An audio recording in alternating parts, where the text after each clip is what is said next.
Bonjour, moi c'est Douglas, je suis étudiant sur la direction de Ricardo Zoni et Yugasov au laboratoire de la fabrication intelligente et circulaire de l'ETS. J'aimerais premièrement remercier le RECQ et le CIVET pour leur soutien financier. Donc, qu'est-ce que le verre anti-rappel? Donc, le verre anti-rappel, c'est un verre qui est doté d'une technologie anti-réflective. Donc, ça veut dire qu'il y a un traitement de surface qui fait qu'on peut créer un gradient sur l'indice de réfraction entre l'air et le verre. Donc, au lieu d'avoir des réflexions comme on le voit dans mes lunettes, dans le verre des salles, on peut venir absorber cette lumière pour faire des rendements plus élevés. Donc, quand le soleil, pour un exemple des panneaux solaires, est à la normale d'un panneau solaire, on peut avoir des rendements de 4% de plus, ainsi que des rendements de 25% de plus quand l'onde d'incidence est grande. Donc, ça nous permet d'avoir si le cas est optimisé, des rendements annuels de plus de 12%. Donc, pour des contextes où, en Australie, par exemple, où la demande d'électricité coïncide avec le pic solaire, ça peut être très intéressant aussi parce que il repose beaucoup sur le charbon pour la production d'électricité. Donc, il peut vraiment avoir des bons avantages pour les pays à l'équateur ou les chauds. Pour le Québec, c'est peut-être moins intéressant.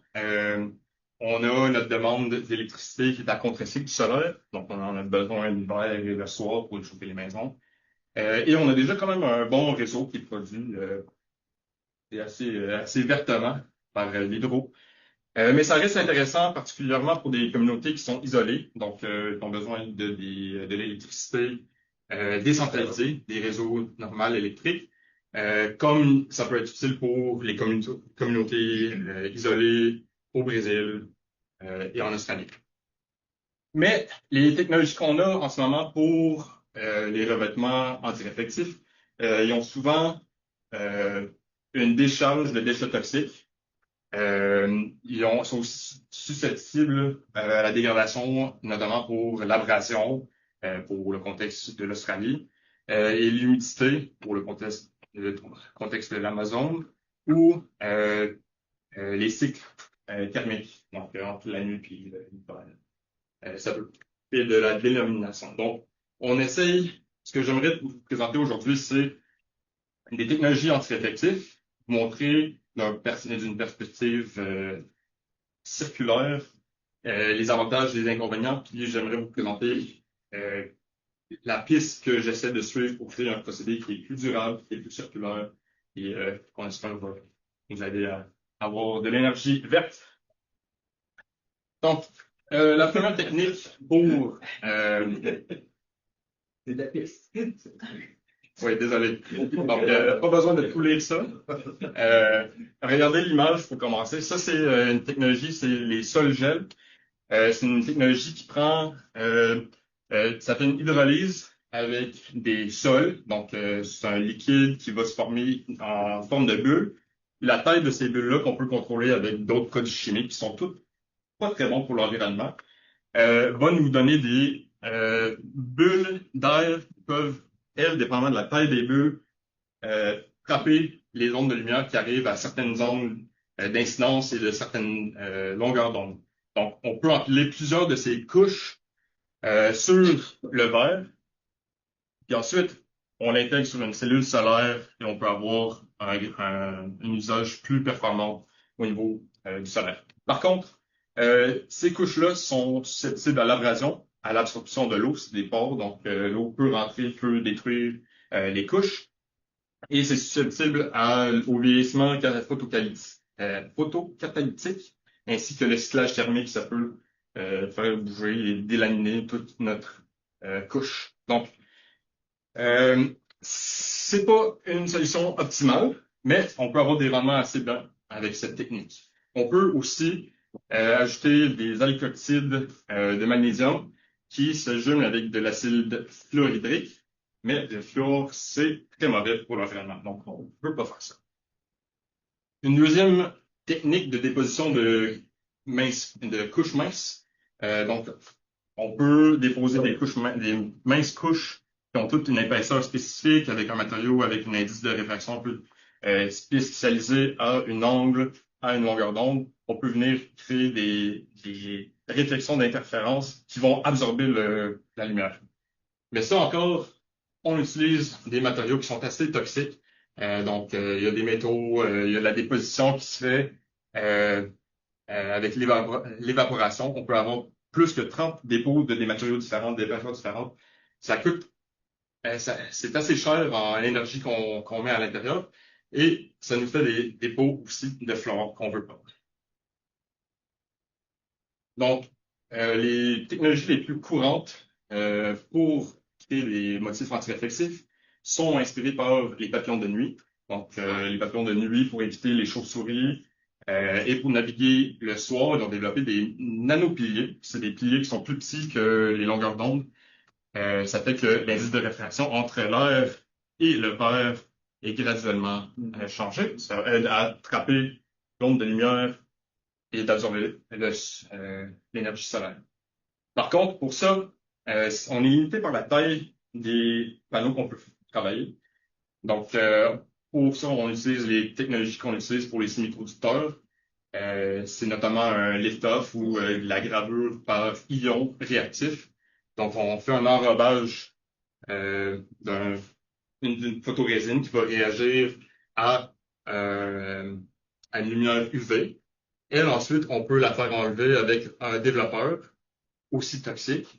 On vient ensuite déposer avec l'évaporation un masque de métal qui, lui, peut résister à l'attaque des ions. Ensuite, on enlève la section, la partie du métal qui recouvre le plastique qui reste. Ça nous fait des trous entre le masque métallique et notre verre, puis on peut ensuite attaquer ions réactifs.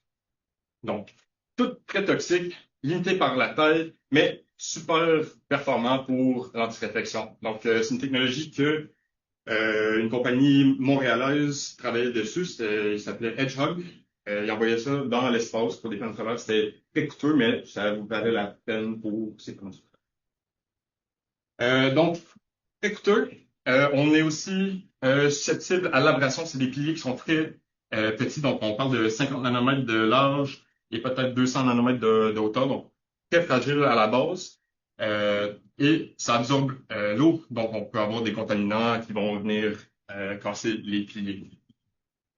Une façon qu'on peut réduire le coût initial de cette méthode, c'est d'enlever le développeur tétraméthylammonium peroxyde et on utilise un photorésine qui est autostructurant. Donc, c'est une technique que je connais pas parfaitement, mais le polymère lui-même peut former dans des zones qui ressemblent comme les motifs de papillons de nuit.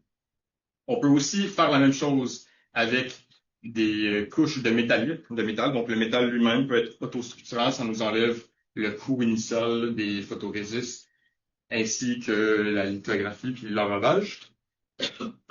Et on peut aussi enlever, ça c'est une technologie qui se développe maintenant au Japon. C'est une technologie où le photorésiste fluorhydrique lui-même peut réagir au gaz fluorocarbone qui lui-même peut graver. Puis c'est assez performant pour la gravure de ces motifs-là.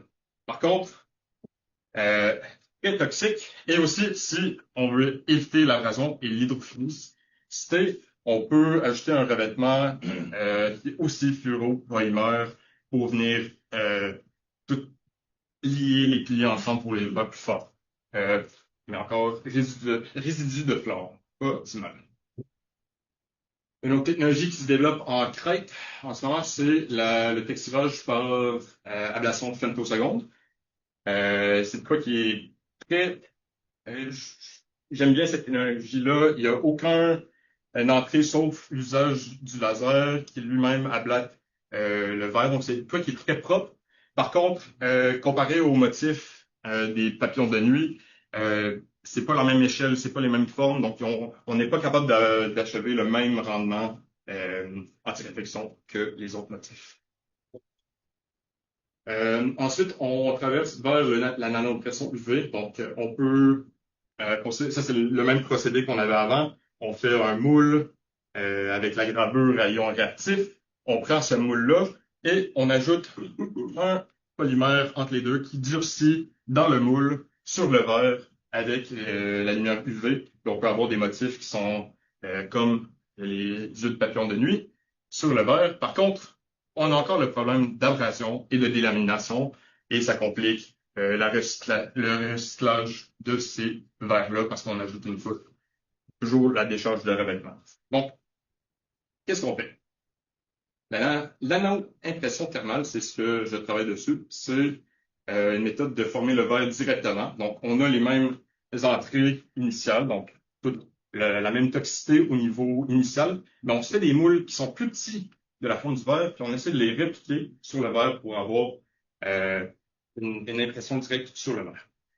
Ce qui nous permet d'avoir un recyclage beaucoup plus facile entre nos verres. Donc, aussitôt que il fonctionne plus, il tombe en bas d'un niveau de performance, on peut directement le réimprimer et le user. Donc, on espère que cette technologie-là peut nous donner l'anti-réflexion qu'on veut, tout en permettant un recyclage plus facile et qui est moins coûteux au début. Donc, ma recherche porte sur comment on peut développer des moules qui vont peut-être jumeler la fabrication des plaques de verre initiales. Donc, le verre flottant sort, on peut le rouler directement avec le patron. Ça peut réduire l'énergie qu'on met dans le procédé. Et on veut achever des piliers qui sont assez petits. Donc, c'est quoi qui est assez compliqué. Donc, en gros, un pilier est de 350 liens atomiques de silicium oxyde. Donc, c'est une bataille entre comment on peut fabriquer des moules de cette taille, à quel point qu'on peut achever des hauteurs d'impression qui sont significatifs et qui sont assez denses. Donc, mes études portent sur le développement des moules qui sont assez forts pour ça et qui sont capables de répéter l'impression à grande échelle. Donc, mes moules, en ce moment, on fait des patrons. Donc, mon moule est de 4 mm de large. J'ai des trous avec des densités, des tailles différentes qui me permettent d'étudier la morphologie contre un modèle analytique. Ensuite, en faisant ces tests, on peut ajuster nos variables, choisir nos paramètres d'impression et travailler vers un rapport d'aspect des piliers puis d'une densité qui va être significative assez pour faire nos motifs anti-réflexion. Donc, et voilà, mon travail porte sur la nano-impression. Si vous avez des questions, on espère que ça va. On a des nano-questions. Oui.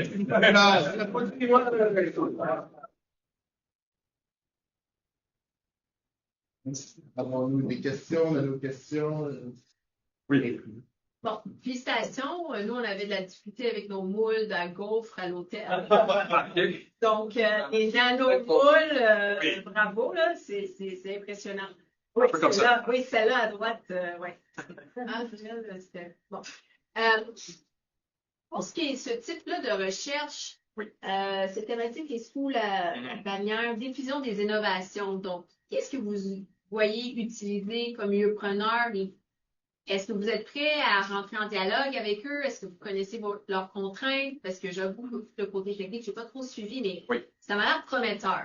Et donc, comment est-ce qu'on sort la recherche de ton labo de nanotechnologie et qu'on l'amène à la société? L'avantage de cette technologie-là, c'est on est capable on pense être capable d'achever un taux de rendement de production qui est industriel. Comparé aux autres qui sont limités à la taille et c'est des coûts qui sont assez dispendieux. Donc, pour faire une plaquette de verre antiréflexif, en ce moment, ça coûte très cher, en plus des coûts écologiques. Mais les plaquettes elles-mêmes sont chères pour l'industrie. Donc, si je suis capable de faire un moule qui est de cette taille-là, une fois, je peux répliquer ce moule-là sur plein de verres. Ça fait que le coût du verre antiréflexif va grandement diminuer. Et donc, je pense que le milieu preneur, le lien entre les deux, c'est comment on fait de quoi qui est non seulement écologique, mais aussi rentable. Et est-ce que vous parlez à ces utilisateurs-là de verre anti-reflet ou ça serait pour une prochaine étape? Oui, ben, on avait un partenaire industriel qui était la compagnie à Montréal, Edgehog. Eux, malheureusement, sont plus en business. Donc, Dans quel domaine?